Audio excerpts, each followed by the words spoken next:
Dios nos ha dado muchas promesas en su palabra. Las amamos porque son para nuestro bien. Y al pensar en todas esas promesas podría preguntarle, ¿tiene alguna favorita? Quizás conteste que sí. Pero hay una que es la más difícil de todas, la que más se nos dificulta, y se trata de cualquier promesa de sanidad. Quizás porque hemos tenido desilusiones, o tal vez porque en el fondo no lo creemos en verdad, o quizás ignoramos lo que enseña la Biblia en cuanto a sanidad. Hemos visto exageraciones, las hemos escuchado, hemos visto gente que asegura haber sido sanada y al poco tiempo vuelven a estar como antes, así que hay muchas dudas al respecto. Pero ¿no es interesante que, siendo creyentes y creyendo que Dios es Dios sanador, que al enfermarnos o cuando nos pasa algo, lo primero que hacemos es querer llamar al médico? La verdad es que solo hay un médico, y se trata del gran médico que es Dios. Y me parece interesante que la gente hable de todos esos doctores que practican la medicina. Dios no practica, Él lo sabe todo a la perfección sobre nosotros.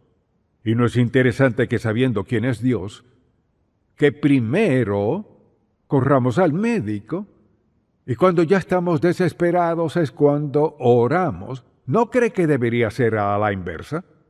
Que primero vayamos a Dios y luego, no porque Dios no pueda sanarnos, sino que por alguna razón lo atrasa, o si nos manda al médico, la historia cambiaría.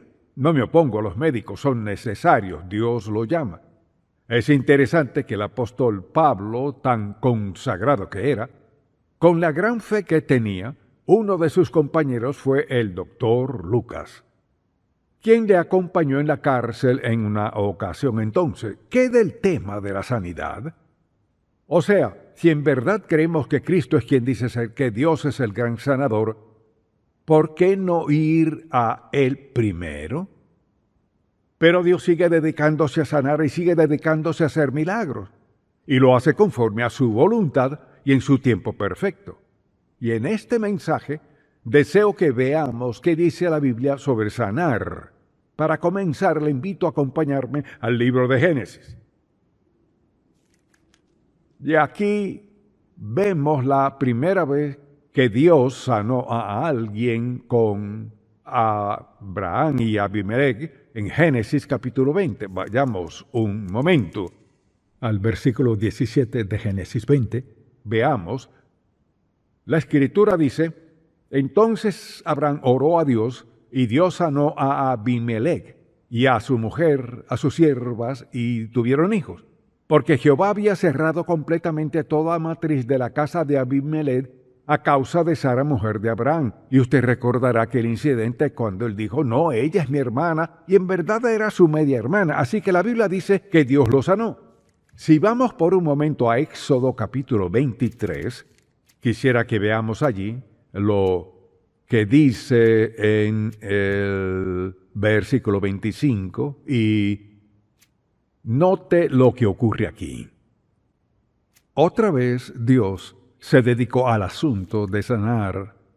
Fíjese bien en este versículo 25, dice así, mas a Jehová vuestro Dios serviréis, y Él bendecirá tu pan y tus aguas, y yo quitaré toda enfermedad en medio de ti. Ellos habían pasado adversidad a causa de su pecado, y Dios declara, yo quitaré toda enfermedad en medio de ti. Dios estaba a punto de sanarlo. Recordemos que en el Antiguo Testamento solían ver la enfermedad principalmente como resultado del pecado. Por todo el Antiguo Testamento vemos ese concepto del pecado, y en parte el problema era que había enfermedades asociadas con el pecado. Luego vayamos al Salmo 107 por un momento y fíjese lo que dice aquí en el versículo 20. Dice, envió su palabra y los sanó, y los libró de su ruina. Ahora, ¿qué quiere decir con eso? Solo esto, que cuando Dios quería sanarlos, enviaba su palabra de verdad para recordarles quién era Él, Jehová Dios, y en el proceso de creerle, Dios comenzaba a sanarlos. No era que con una palabra se sanaba, era el fruto de creer su palabra lo que traía sanidad. Luego en Isaías capítulo 53, quisiera que veamos este pasaje que a veces es muy controversial.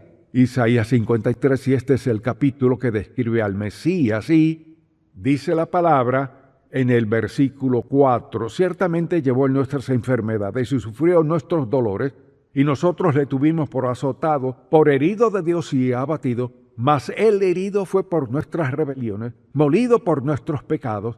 El castigo de nuestra paz fue sobre él, y por su llaga o sus heridas, dicen algunas versiones, por su llaga fuimos nosotros curados.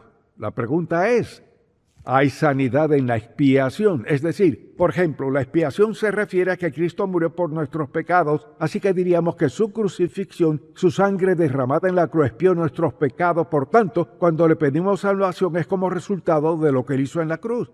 La pregunta es, ¿abarca eso nuestra enfermedad?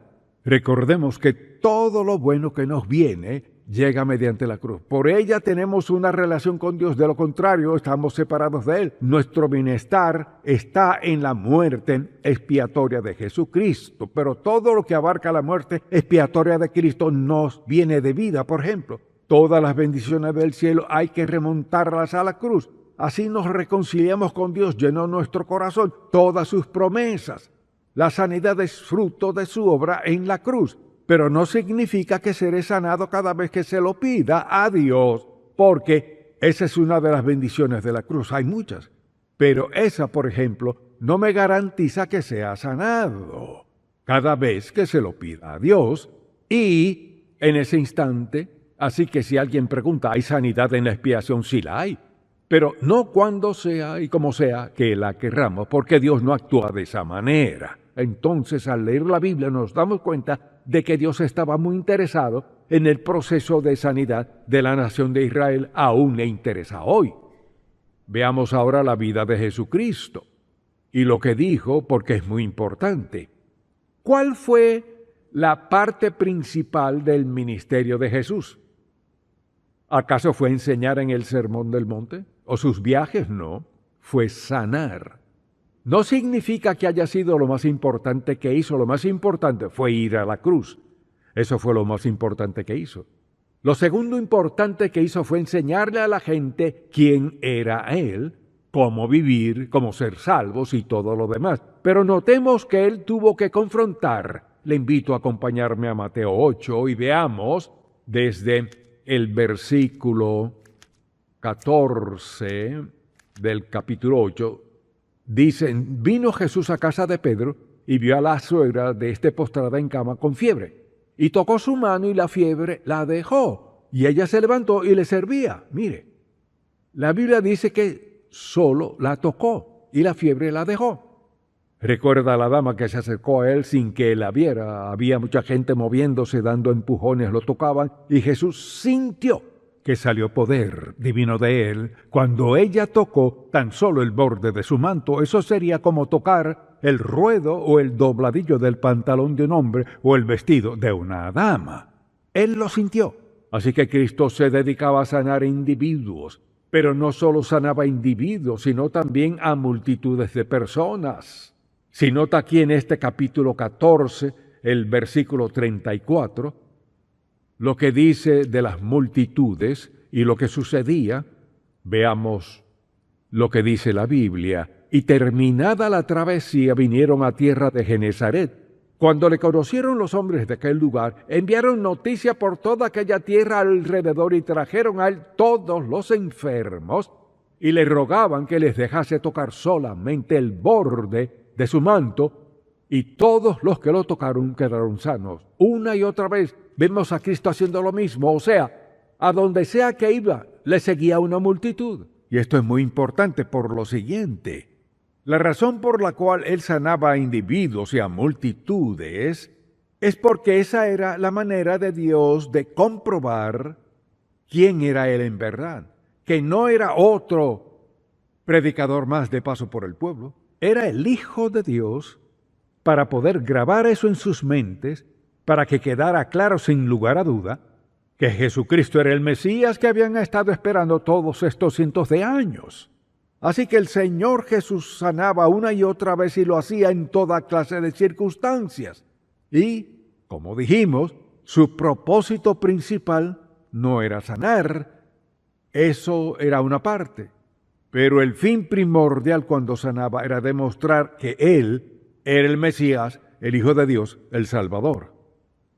Entonces, al preguntarnos ¿qué impacto tiene esto en mi vida?, Él sigue sanando. La verdad es que hoy por hoy muchas personas son sanadas y los médicos no tienen explicación alguna. Así que deberíamos estar a la expectativa de que Dios haga lo inusual. Deberíamos anticiparlo. Por ejemplo, ¿qué les enseña a sus hijos? Les enseña, bueno, Jesucristo solía hacer esto. ¿Se detiene allí?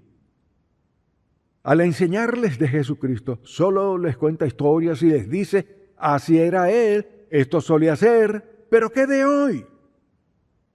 Quizás sea porque no le permitimos obrar en nuestra vida, que no instruimos a nuestros hijos a creer desde muy pequeños que Jesucristo es quien dice ser, que Él es quien siempre ha sido, quien siempre será, porque no cambia, porque uno de sus atributos es que Él es inmutable, Él es Dios.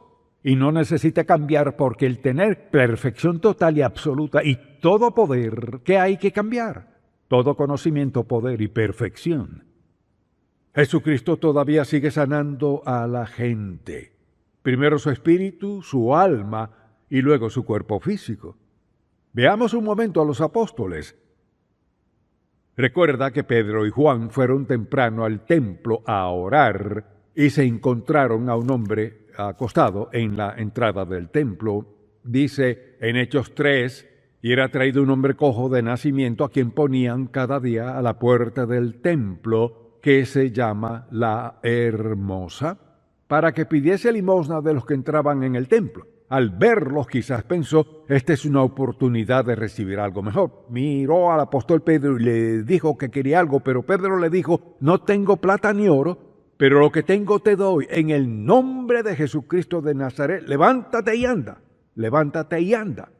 Esto me encanta, seguramente se sorprendió. ¿Qué quieres decir con levántate y anda? Ni siquiera puedo pararme, mucho menos caminar. Dice la Biblia que Pedro, tomándole por la mano derecha, le levantó y al momento se le afirmaron los pies y tobillos. Se puso de pie y entró al templo saltando y danzando. En ese momento, mucha atención, Pedro le dijo, levántate y anda. Sabía lo que sentía. Solo necesitaba un poco de aliento, una ayudita. A veces al leer este pasaje pienso en cuánta gente necesita tan solo una ayudita. Confía en Dios, alentarlos, animarlos a hacer lo que Dios quiere y ser lo que Dios quiere que sean. Sucedía lo siguiente, y considero el hecho de que la reputación de Pedro era tal que dijeron, él viene y ni siquiera tienes que tocarlo. Solo hay que dejar que su sombra te alcance y será sanado. Así que sanar era un asunto importante en aquel tiempo. Felipe, por ejemplo, cuando el Señor le llamó y comenzó a predicar, enseñar y a sanar a la gente, Dios comenzó a obrar. Así que sanar era la manera en que Dios captaba la atención del mundo y la enfocaba en Jesús y en la iglesia primitiva, porque esas dos cosas seguían sucediendo. Ahora, es interesante que el apóstol Pablo, aunque no pensaría que habría sido el sanador por excelencia, en el libro de los Hechos, solo una vez aparece que Pablo sanara a alguien. Y tenemos que ir hasta el final del libro de los Hechos, capítulo 28. Hasta aquí no hay evidencia de que Pablo haya sanado a nadie. Y observemos lo que dice Hechos 28, leamos desde el versículo 7. En aquellos lugares había propiedades del hombre principal de la isla llamado Publio, quien nos recibió y hospedó solícitamente 3 días. Y aconteció que el padre de Publio estaba en cama enfermo de fiebre y de disentería, y entró Pablo a verle, y después de haber orado, le impuso las manos y le sanó. Mire, Esta fue la única vez. Alguien dirá, pero si Pablo era seguidor de Cristo y si sanó a este hombre, ¿por qué no sanó a todas las demás personas? Bueno, nos da la respuesta en 1 Corintios capítulo 1. Vayamos un momento a 1 Corintios 1. Pablo escribe a los corintios y les explica lo que sucedía. Les dice, desde el versículo 14, dice: doy gracias a Dios de que a ninguno de vosotros he bautizado, sino a Crispo y a Gayo, para que ninguno diga que fuisteis bautizados en mi nombre. También bauticé a la familia de Estéfanas, de los demás no sé si he bautizado a algún otro. Pues no me envió Cristo a bautizar, sino a predicar el Evangelio, no con sabiduría de palabras, para que no se haga vana la cruz de Cristo. Entonces lo que quiso decir fue que Dios no le llamó a bautizar, sino a enseñar la verdad de su palabra. Tampoco le llamó a sanar. Imagínese si Pablo hubiese tenido un ministerio de sanar. Primero, quizás no habría parado en la cárcel. Y segundo, de no haber estado preso, quizás no tendríamos sus epístolas. El apóstol Pablo comenzó a enseñar la verdad. Mire, su ministerio para el mundo era explicar la vida de Jesucristo, el propósito y el plan de Jesucristo. Sabemos más de Dios y de cómo actúa en el corazón humano como resultado de la vida del apóstol Pablo más que ningún otro. Es decir, él explicó la vida de Jesucristo. El Señor hizo muchas cosas, pero la explicación de Pablo, su teología, el concepto de la predestinación, la idea de la salvación y la santificación, toda la idea de la presencia moradora del Espíritu Santo y su obra. En otras palabras, si no tuviéramos las epístolas del Nuevo Testamento, tendríamos una gran carencia. Entonces, al ver al apóstol Pablo y cómo actuó Dios en su vida, la única vez que habló sobre sanar fue en 1 Corintios. Vayamos al capítulo 12 y veamos aquí en este capítulo 12, donde Pablo explica de los dones espirituales y habla de los distintos ministerios, distintos dones, conocimiento, fe y todo lo demás. Veamos el versículo 9, a otro fe por el mismo Espíritu y a otro dones de sanidades por el mismo Espíritu. Mucha atención, si está escuchando, dígame. Habla de dones de sanidad. Nadie tiene el don de sanidad. Dios da dones de sanidad. Digamos que usted ora por un amigo y Dios lo sana. ¿Le dio Dios a usted el don de sanidad? No. Él le dio a la otra persona un don de sanidad mediante usted. Ninguno de nosotros es autosuficiente para hacer lo que Dios nos llama a hacer. Necesitamos las oraciones de otros. Por eso, y hablaremos de esto en Santiago capítulo 5, habla de llamar a los ancianos de la iglesia para orar por ellos. Todos necesitamos que oren por nosotros. Y vemos a Pablo, no pasó tiempo sanando. De hecho, dice por ejemplo en 2 Timoteo 4, que dejó a uno de sus amigos. Escuche lo que dice: saluda a Prisca y a Aquila y a la casa de Onesíforo. Erasto se quedó en Corinto y a Trófimo dejé en Mileto enfermo. De haber tenido algún don de sanidad, no lo habría dejado enfermo. Y junto a eso, ¿cómo describe Pablo a Lucas? Escribe: amado Lucas. Lucas era médico y en una ocasión estuvo con él en prisión. ¿Por qué cree que Lucas acompañó a Pablo? Porque sabía que Pablo tenía ciertos achaques. Desde luego recuerda que el apóstol Pablo hablaba de su aguijón en la carne y todo el mundo en el ámbito teológico ha tratado de descifrarlo. Supongamos que haya sido alguna dolencia física, Dios tampoco lo sanó. Mire, esta es la clave. Uno no deja de orar porque Dios no sane algo al pedírselo. Uno debe preguntarle: ¿qué tienes en mente, Señor? ¿Por qué no me has sanado? ¿Cuál es el asunto aquí? Esto es lo que dijo el apóstol Pablo, que fue al Señor muchas veces, ayunó y oró y Dios no le sanó, por una razón. Le invito a leerlo, porque quizás usted esté confrontando una situación. Veamos este pasaje en 2 Corintios 12. Escuche lo que dice, le invito a leerlo, porque dice que se lo pidió al Señor varias veces. Versículo 7, y para que la grandeza de las revelaciones no me exaltase desmedidamente, me fue dado un aguijón en mi carne, un mensajero de Satanás, que me abofeté para que no me enaltezca sobremanera. Respecto a lo cual 3 veces he rogado al Señor que lo quite de mí.